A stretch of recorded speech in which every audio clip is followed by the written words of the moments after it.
ಡಾಲಾಯ್ತ್ ಅವರ ಸಾರಥ್ಯದಲ್ಲಿ the Friday Times news. ಗಾನಯೋಗಿ ಪಂಡಿತ್ ಪಂಚಾಕ್ಷರಿ ಗವಾಯಿಗಳ ಹೆಸರಿನಲ್ಲಿ ರಾಷ್ಟ್ರೀಯ ಪ್ರಶಸ್ತಿ ವಿತರಣೆ ಶ್ಲಾಘನೀಯ.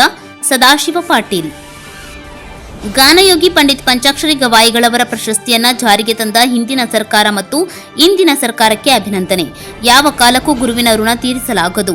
2 ವರ್ಷಗಳ ಕಾಲ ಸತತ ಪ್ರಯತ್ನದಿಂದ ಗಾನಯೋಗಿ ಪಂಡಿತ್ ಪಂಚಾಕ್ಷರಿ ಗವಾಯಿಗಳ ಹೆಸರಿನಲ್ಲಿ 22-23ನೇ ಸಾಲಿನ ರಾಷ್ಟ್ರೀಯ ಪ್ರಶಸ್ತಿಯನ್ನ ಧಾರವಾಡದ ಹಿಂದೂಸ್ತಾನಿ ಶಾಸ್ತ್ರೀಯ ಸಂಗೀತಗಾರರಾದ ಪಂಡಿತ್ ಸೋಮನಾಥ್ ಮರಡೂರ್ ಮತ್ತು 2023-24ನೇ ಸಾಲಿಗೆ ಮೈಸೂರಿನ ಕರ್ನಾಟಕ ಶಾಸ್ತ್ರೀಯ ಸಂಗೀತಗಾರರಾದ ಡಾ ನಾಗಮಣಿ ಶ್ರೀನಾಥ್ ಅವರಿಗೆ ಪ್ರಶಸ್ತಿಯನ್ನ ನೀಡಲಾಗುತ್ತಿದೆ ಎಂದು ಸಂಗೀತ ವಿದ್ವಾಂಸರಾದ ಸದಾಶಿವ ಪಾಟೀಲ್ ತಿಳಿಸಿದರು.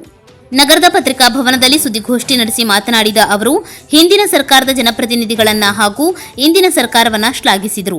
ಈ ಪ್ರಶಸ್ತಿಯು ನಾಡಿಗೆ ತಂದ ಸಂತೋಷ ಎಂದರು.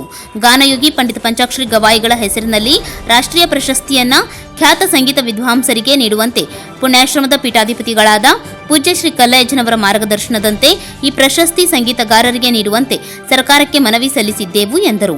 ಪತ್ರಿಕಾಗೋಷ್ಠಿ ವೇಳೆ ಶಿವಲಿಂಗಯ್ಯ ಶಾಸ್ತ್ರಿಗಳು ಸಿದ್ದಾಪುರ, ಶ್ರೀ ವೀರೇಶ್ವರ ಪುಣ್ಯಾಶ್ರಮದ ವ್ಯವಸ್ಥಾಪಕರಾದ ಹೇಮರಾಜ ಶಾಸ್ತ್ರಿಗಳು ಹೆಡಿಗೊಂಡ, ಸಂಗೀತಗಾರ ನಿಜಗುಣಿ ದಿಂಡವಾರ್ ಇದ್ದರು.